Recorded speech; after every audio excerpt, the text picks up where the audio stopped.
e a tarefa que lhe seria a que ele deveria realizar.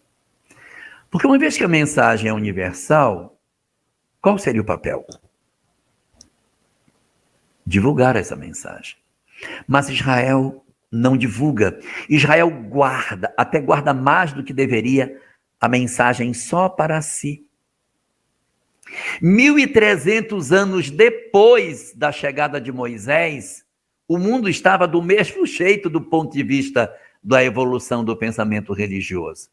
Os judeus segurando o monoteísmo entre eles e todo o planeta ainda com a leitura politeísta.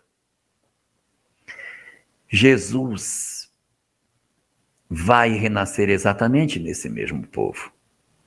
Vai se apresentar exatamente nesse mesmo lugar. E por que ele vem?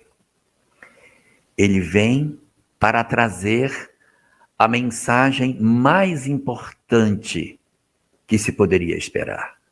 Mas por que ela é entregue exatamente para Jesus? Ora, por quê? Porque esse Jesus, que nós chamamos de Jesus de Nazaré, é, na verdade, o governador planetário. O governador planetário mandou Krishna, mandou Buda, mandou Sócrates, mandou os sábios da Cabala, mandou os sábios dos Vedas, mandou aqueles que nós nem sequer conhecemos o nome, que nasceram entre os vários povos do planeta, iluminando o pensamento da criatura humana para a sua transformação moral.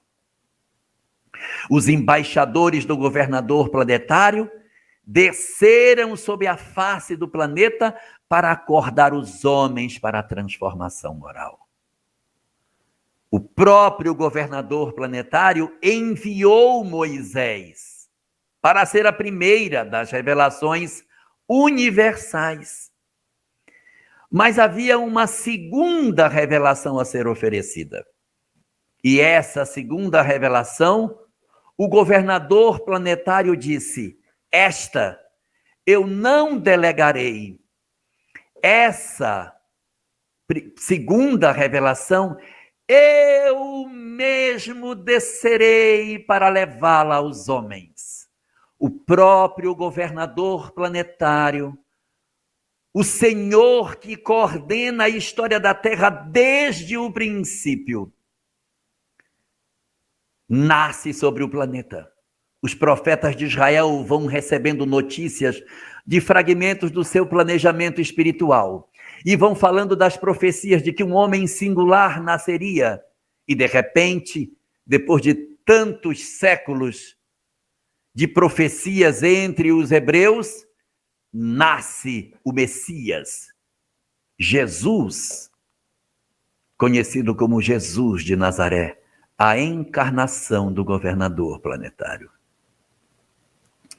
É curioso a gente observar que foram vários embaixadores que ele mandou, mas a informação de Jesus tem algumas características muito interessantes. Todos eles falavam sobre essa relação de mudança, de transformação, mas ele é o único entre todos que chamou Deus de Pai. Pode olhar. Não é nenhum demérito para Buda, para Krishna, para ninguém, mas só Jesus disse que ele era filho de Deus. Então ele traz essa visão que muda profundamente o sentido de todas as coisas. Porque até Moisés, nós éramos criaturas de um mesmo Deus. E Jesus, numa palavra pequena, de 3 letrinhas, Abba, que em hebraico significa pai, ele traz para todas as criaturas um sentimento que não havia antes. Ora, se há um Deus único, e todos somos criatura do mesmo Pai, e esse Deus é o Pai de todos, o que somos nós? Irmãos.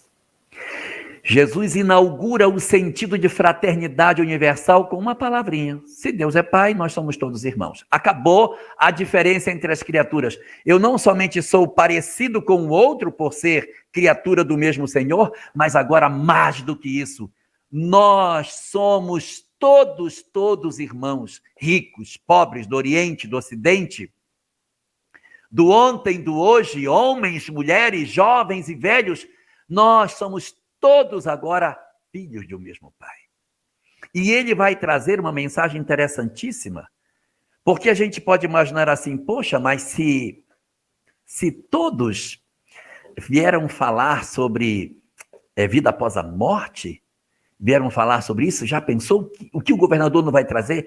Vai trazer uma mensagem louca de profunda. Mas não é. O pensamento do Bhagavad Gita é mais profundo em termos do mecanismo da reencarnação do que Jesus. As falas de Buda traz mais notícias sobre a lei de causa e efeito do que a palavra de Jesus. Por que Jesus não foi tão claro sobre tudo isso? Ora, por quê? A resposta é na seguinte pergunta: saber a reencarnação salva as pessoas ou é amar que salva? O que salva não é saber, é amar. Então a mensagem do amor foi trazida pelo governador planetário.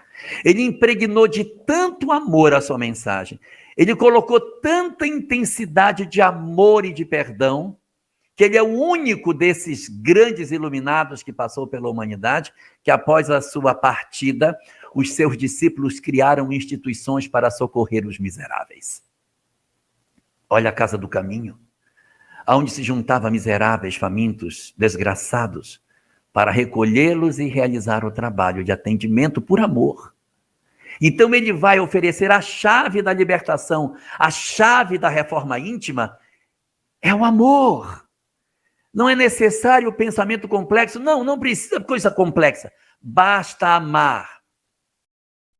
Amar a Deus e ao próximo, pronto, nisso está resumida toda a lei e os profetas. Não é necessário tanta coisa. Se você viver esse mandamento, você vai alcançar a plenitude.